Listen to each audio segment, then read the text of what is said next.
Also 5A2 here, and this is Warhammer Boltgun.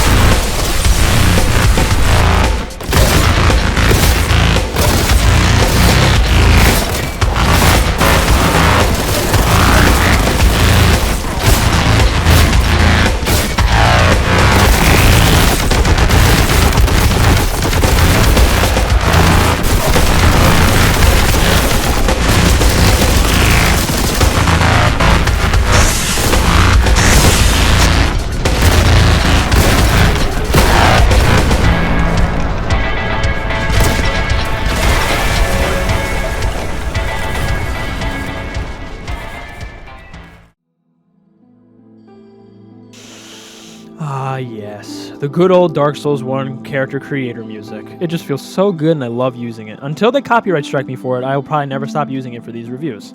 It's Awesome 5A2, and welcome to my first ever review of What Matters. And today, we're going over Warhammer 40k Boltgun, a very high octane action game that was released not too long ago at time of recording this review finally. The whole purpose of this game is, well, why don't we let the game explain it to you? Nothing, once touched by the hand of chaos, remains untainted. You are under the dominion of the Ordo Malleus to assist my investigations into a world that has already felt that fell's influence. Graia has been under the close watch of the Inquisition since the Grim Skull War. The Forge world remains largely secure, but we have picked up concerning energy readings in the surrounding system. I have my suspicions, although we have not had sufficient time to pinpoint the origin of these foul energies. While most of the planet remains unaffected, it is my belief that rogue elements within the Adeptus Mechanicus may have been experimenting with a surviving fragment of Inquisitor Drogon's power source. Your mission is to assist me in locating a fragment of the power source. While I consider this threat extremely serious, your superiors have seen fit to second only a handful of you to my supervision. In the absence of a larger force, we should pray to the Emperor that this does not develop into a more dire situation. This servo skull will guide you. In Commodus here is one of the few sanctified and preserved from the purging of Drogon's heretical archives. Together, you will search sites where communication has become sporadic. Should you encounter any opposition, you may assume they have been tainted by the ruinous powers. Suffer not the heretic to live.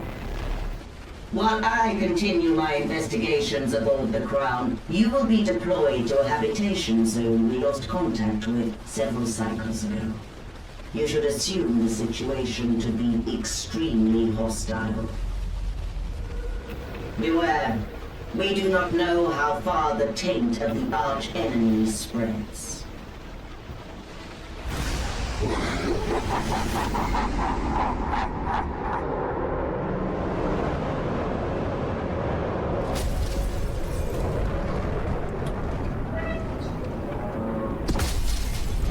I mean, how awesome is that intro? Literally just explain the story and what our purpose is here in all of, 3 minutes? Not too bad, not too bad. And then, here we go. We're in the game, and we're a space marine.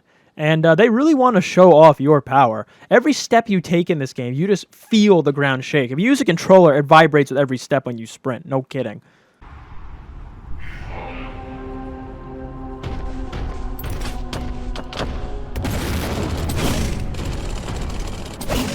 Anyway, after enjoying the nice aesthetics and the nice colors of things, nice icy blue, you take some walks around and figure out the lay of the land here until you run into these fucking cultist asshole dudes who want nothing more than to pump you full of lead because they are the heretics. And we have to purge the heretics, that's what we do. And you may have noticed in the beginning, you kind of crash land here with nothing but your chainsword with you, and you're expected just to make do with it. But don't you worry, it gets so much better. So at the start of this game, there's not really too much major direction. All we have right now to go off of is our main goal of finding this peace fragment that's very important, aka the MacGuffin of this game's story. It doesn't really need a story. It doesn't get that deep. I mean, a lot of Warhammer 40k Space Marine lore is the same way. You're just kind of running to planets and fighting off the heretics. So you wander around a bit until you find this glorious moment that happens early in the game. Take a listen.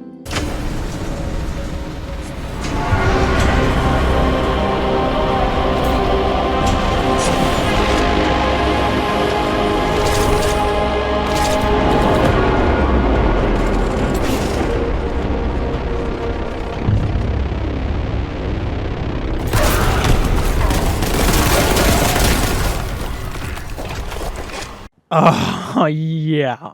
That is probably the greatest introduction to any weapon in any game. I get that Doom guy getting off the elevator at the beginning of Doom 2016 was pretty cool when he chambers the shotgun. But I mean, you had that cool music tone done. You have it that you fall down an elevator shaft and land on some dude to make him explode, and then you shoot the fuck out of some guy. It's so good.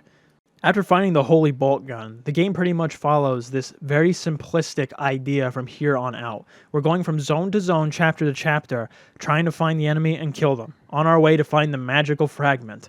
So now, let's get into the gameplay. In short, the gameplay is damn good.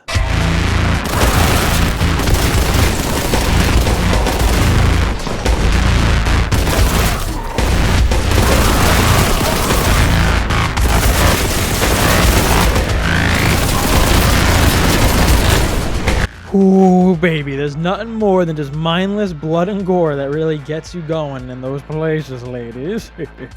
The game follows a very, very, very simple gameplay path. It's very similar to Doom 2016 and even original Doom.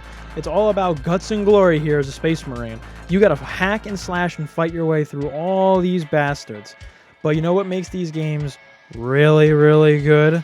Boss fights.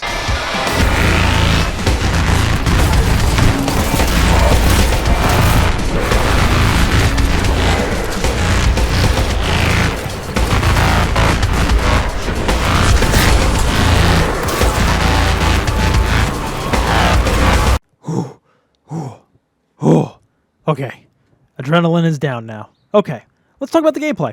While the art style in this game and even the sound design is pretty damn good considering how the game is supposed to look, and it runs really smooth, the gameplay is really where the cake is being made here. So, in the typical Doom fashion, you have the standard affair. You have your basic enemies, and then your enemies that get a lot more difficult, such as the Chaos Soldiers, the Chaos Terminators, and especially those fucking Chaos Aspiring Champions, who, if you don't put them down, will get back up if you're too close to them, or unless you disintegrate their corpse with more bullets. And of course, to make it very much in the vein of the old age FPSs, we have our typical colored keys. These keys aren't much of a pain as opposed to Doom, because the level design here isn't as maze-like as it could be. There's only some places in the game I can think about that I actually found myself wandering around for longer than 5 minutes trying to find where the hell I was supposed to go. The other times I was wandering around, I was actually just exploring, because there's plenty of secrets to find, like upgrades to your guns, machine spirits that can buff up your weapons, other types of grenades and stuff you can also find hiding in corners. So stuff like that is just strewn about if you actually explore, but there wasn't really too many times that the pacing got knocked down because of maze-like level design. Except for this part! Hold up, back to the teleporter! Oh, you motherfucker. There is a lot of teleporter doors here. I guess we just have to find the right one. Okay. Oh my god! I'm trying to get some camera angles of like the environments. Oh! Oh! What's this, like the horror part of the game? Get up over. Okay, good, I caught it. I thought I wasn't going to catch the door. Oh, that led me back to where I was. Okay. Oh, no! Oh! Alright. Please don't tell me this is all the way back at the beginning.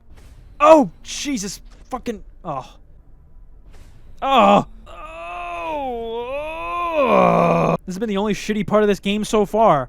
Because you're doing something other than killing heretics. Oh my god, am I back to the beginning? I am back to the beginning. Where the fuck do I go? Oh, oh! Oh, okay. I didn't fall all the way down to my death. I'm back to the beginning!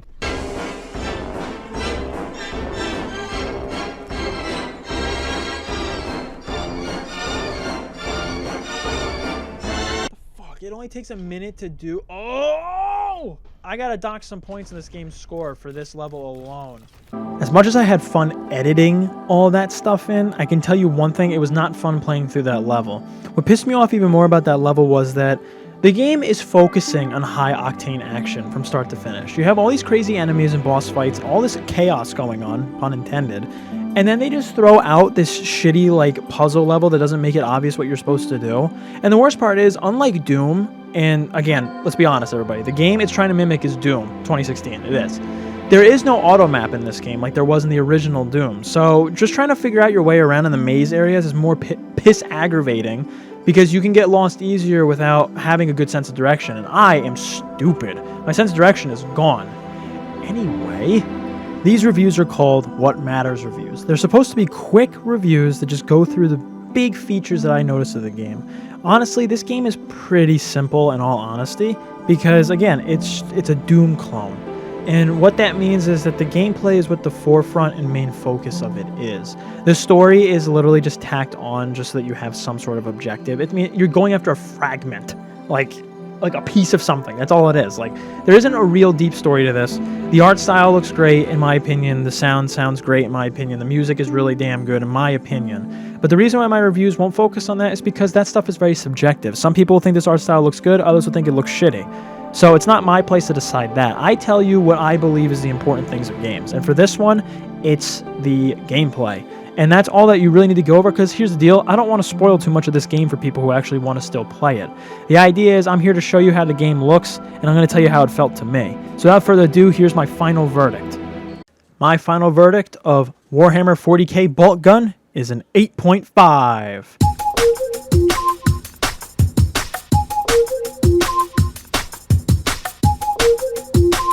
This game is definitely deserving an 8.5, and to be honest, it obviously gained the first 7 points on its own, simply because this game was decently bug-free and ran really good out of the box, which is never a guarantee anymore in gaming, which is a sad thing to admit and say.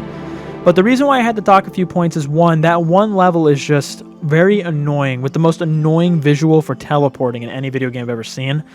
And it's the idea that without an auto map feature or map feature at all, the game can get maze-like at times, and I had to dock a little points because, to be honest, while I think the game is personally fun, I had to dock it a little bit because it does get a little too mindless at times. The gameplay doesn't really change too much after you've played it for the first maybe hour and a half to 2 hours. It's just more of it tacked on. So if you're not into this type of gameplay after the first 2 hours and you're going to get bored, the game is not for you then, because this game, if you rush through it like I did, and you didn't really go over the secrets or anything like that, it's going to take you about 8 hours to complete this game. Because when I finished the game, I was at 8.2 hours, and I have yet to touch it at the time of this recording, because I'm finishing this review way after I played it.